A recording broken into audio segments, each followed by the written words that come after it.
Hadirnya kemajuan dunia digital ternyata berdampak kepada agama. Apa maksudnya? Dunia digital dengan algoritmanya telah membentuk sebuah metode tafsiran baru yang kemudian menghadirkan agama digital. Apakah yang dimaksud dengan agama digital dan bagaimana kita menyikapinya? Ikuti terus bahasa Dr. Binsel Tabarat terkait agama digital. Ketika kita berbicara agama digital, maka di sini kita akan bicara tentang tafsir agama digital.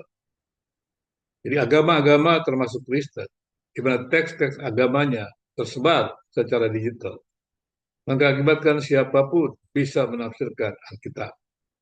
Siapapun bisa mengatakan menggali isi Alkitab.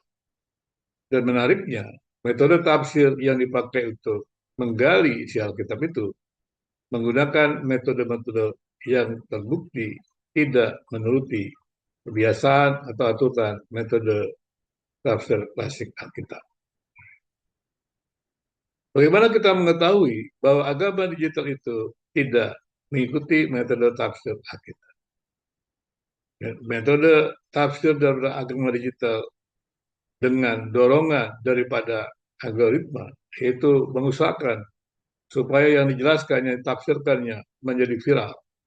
Maka kemudian viral itu menjadi otoritas tafsir. Maka segala tafsir yang dianggap atau yang bisa viral, maka dianggap itu yang benar. Kemudian juga ayat-ayat Alkitab kemudian diusahakan untuk ditampilkan dengan tujuan supaya ayat-ayat itu menjadi viral. Dan mengartikan ayat-ayat itu pun bergantung daripada yang memviralkannya. Atau bergantung juga algoritmanya. Jika dengan demikian, maka tafsir ayat-ayat itu yang menjadi dasar adalah algoritma. Bukan lagi dogma, tetapi algoritma. Dan membaca Alkitab itu dengan kacamata netral. Jadi pada waktu agama digital membaca ayat-ayat Alkitab, dia tidak membacanya dengan dogma atau teori, tetapi dia membacanya dengan algoritma. Mana yang bisa viral, dan itulah yang menjadi dasarnya. Dengan demikian, dogma tidak lagi menjadi dasar untuk membaca teks. Kalau kita bisanya membaca Alkitab secara deduktif, dan pada umumnya jemaat adalah membaca Alkitab secara deduktif. Apa maksudnya membaca Alkitab secara deduktif? Jemaat membaca Alkitab dalam komunitas.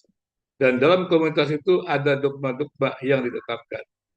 Maka ketika jemaat yang tidak memiliki kemampuan tafsir Alkitab itu membaca atau menggali Alkitab secara pribadi, maka teks-teks Alkitab itu perlu dibaca berdasarkan dogma gereja. Jika dengan demikian kita memahami apa yang dimaksud bahwa menafsirkan Alkitab atau tafsir Alkitab hanya bisa dilakukan dalam komunitas jemaat. Mengapa demikian? Karena teks-teks Alkitab itu tidak bisa dibaca dengan kacamata netral. Harus dengan kacamata dogma itu. Tetapi agama digital membacanya dengan kacamata netral dan kemudian menghubungkannya dengan algoritma. Kalau kita juga membaca Alkitab secara induktif, maksud saya menafsir Alkitab secara induktif, ini pun juga menjadi sesuatu yang dihindari. Karena memang menafsir Alkitab secara induktif itu lumayan sulit, membutuhkan perjuangan, membutuhkan waktu. Mengapa demikian? Kalau menafsir Alkitab secara induktif, berarti kita mesti melihat kepada autornya. Teks-teks itu, ayat-ayat itu, dilihat siapa pengarangnya, siapa penulisnya, kapan itu ditulis, kondisinya bagaimana waktu ditulis. Itu dilihat. Dan belum lagi kemudian juga bicara tentang gramatikanya.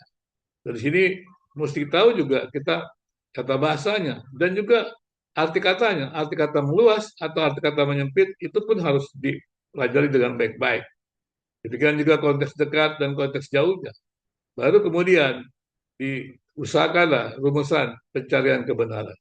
Jadi mencari kebenaran melalui proses induktif berdasarkan data-data Alkitab itulah yang dilakukan oleh metode tafsir klasik. Tapi agama digital ini tidak melakukan itu. Tapi mereka menciptakan kebenaran sendiri.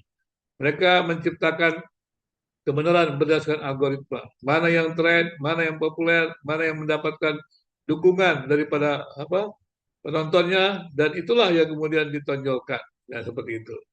Dan ini dianggap benar. Jadi teks-teks itu kemudian ditafsirkan dalam dalam pandangan algoritma itu. Dalam pandangan mana yang benar menurut algoritma, mana yang dipiralkan, nah seperti itu. Jadi otoritasnya bukan pada otoritas Alkitab, teks Alkitab, tapi otoritasnya pada pembaca. Tapi lebih tepat lagi, otoritasnya pada algoritma.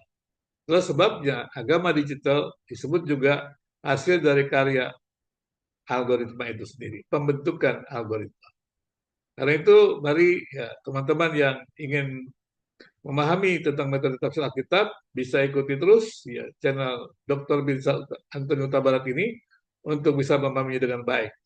Dan ikuti juga uh, seminar-seminar atau kuliah-kuliah yang diselenggarakannya untuk bisa memperdalamnya. Sehingga dengan demikian, Anda bisa bertumbuh dalam pengetahuan tentang teologi, Alkitab, dan juga bisa tetap hadir dalam dunia medsos tanpa terjebak dan terperangkap masuk kepada